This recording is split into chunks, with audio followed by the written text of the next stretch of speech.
okay, I'm not gonna make this video so long. It's about Sima Yi.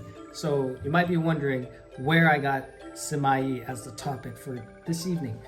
Well, I was talking with my friend just the other day, yesterday evening, over dinner, and he's my Chinese friend, and we were just talking about history, Sanguoyeni stuff. And also, I'm not gonna put subtitles on this video because I'm just gonna be speaking in English mostly because I want to make this real quick. We were talking about Sanguoyeni, and of course, that's the period when China had like these three breakaway countries of the former Chinese Empire, and there was a lot of wars and a lot of conflict with each trying to obtain power. So you had these three Chinese kingdoms trying to become the one Chinese empire and seeing who would win. Sima Yi was one of these individuals that was really significant, and he was an advisor to one of the kings, Cao Cao, at the time. And my friend was telling me, this is really just a video from the perspective of a Chinese person about a historical figure. So that's very interesting in terms of my content on this channel. I get to talk with an actual Chinese person about their perspective on just historical figures. So this guy, I'm definitely interested in this guy because I have to say, he sounds like he was very, very important in Sanguoyeni. And I generally kind of know about him, but not really a lot about him. I don't know a lot about what he exactly did. All I know is he was significant. So why was he significant, and why am I going to name this video Victory by Old Age? Well, it's because my friend was telling me that Sima Yi, he was really smart, and he was a excellent world-class advisor. So he was the best in the country in the era of the three kingdoms. He was one of the best of telling and strategizing with the king to do battle or to do diplomacy, etc., etc. And he really was capable at this. So much so that Cao Cao, the king, had him as his number one advisor. He listened to his advice first, is what my Chinese friend was saying. But the thing is, he wasn't a good person apparently, because he always was scheming, and he was always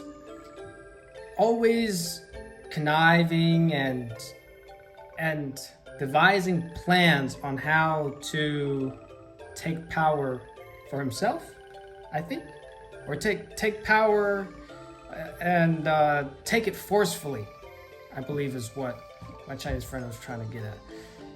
And the only reason he couldn't do that to the fullest extent is because he was afraid of Cao Cao, the king, and so he kind of controlled himself, and Cao Cao like controlled him, and he feared Cao Cao, so he didn't really cause any much trouble. He just stayed in his lane and helped the king.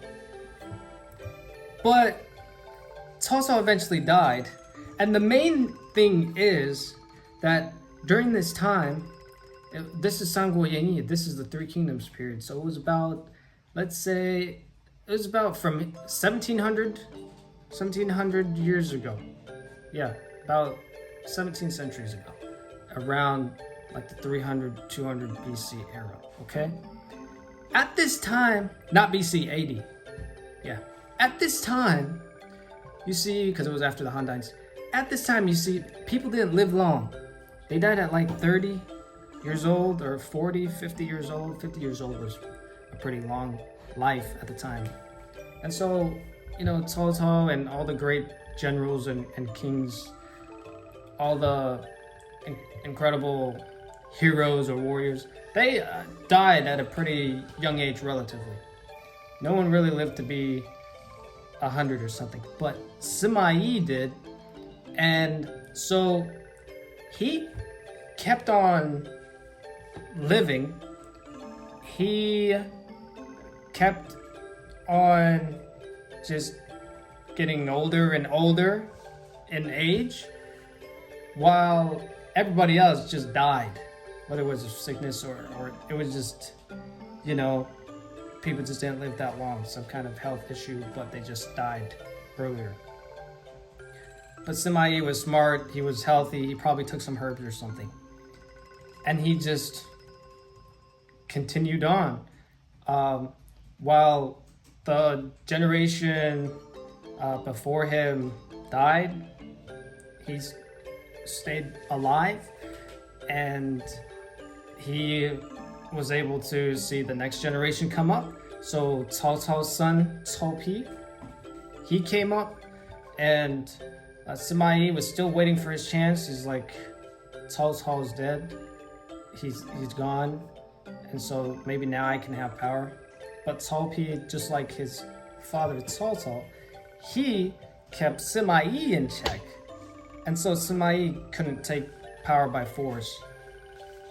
Okay, so then time goes on, and Cao Pi, he eventually gets, around 40 or 50 years old or whatever, and he dies, he passes away. Sima Yi, though, he's still alive.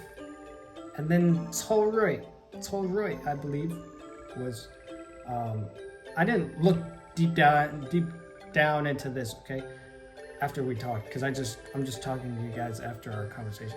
And Cao Rui, the third generation, he comes up, he becomes king. Sima Yi still can't do anything. He thinks he can do something, but he realizes Cao Rui is just like his father and his father's father. He keeps him in check, so Sima Yi doesn't get power by force. But by now, Sima Yi is probably like 70 years old or 80 years old. So he continues to wait. He's still alive. He's not dead. So he still has a chance to obtain power. He just has to wait until Cao Rui dies by natural causes. And so Cao Rui does eventually die, and then Sima Yi sees his chance. There's not a strong leader that comes after Cao Rui. So Sima Yi decides, now's the time to take power. Now's the time to consolidate control over the land, over the empire. And then he makes his move, and of course, as the top tier strategist and the most capable, the most wise, and most experienced man in the empire, obviously, because he's now 100 years old.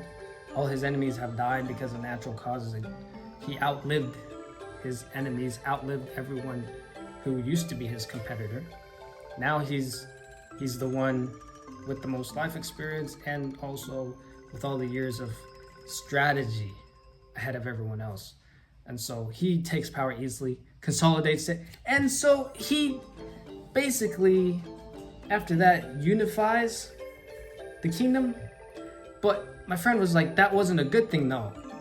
I was like, but he was a good ruler, right? Because he united the kingdom. And then my friend was like, not really, because the way he did it, he was like Tongyi and Funyi for like unity and division. Anyway, he's like, yes, he united it, but he was not a good person. He wasn't a honest person or something. So he probably was just like, he got power just to be forceful with his policies, or just to become a tyrant. Not a tyrant, but he wanted to have power for the sake of power. maybe. Anyway, this is about Sima. How did it get to 10 minutes? How did this video get to 10 minutes long? Yeah, that was an interesting conversation though from my Chinese friend. I wonder what other topic we'll talk about, but yeah, Sima, I've heard of him. I don't know if you've heard of him. You might have if you look into Chinese history, but there's a lot of historical figures in Chinese history. So there's so much to talk about. Maybe I should make this episode in my Longshuo Han podcast. I don't know. Tell me what you guys think about Sima Yi and Sima Yi, I believe.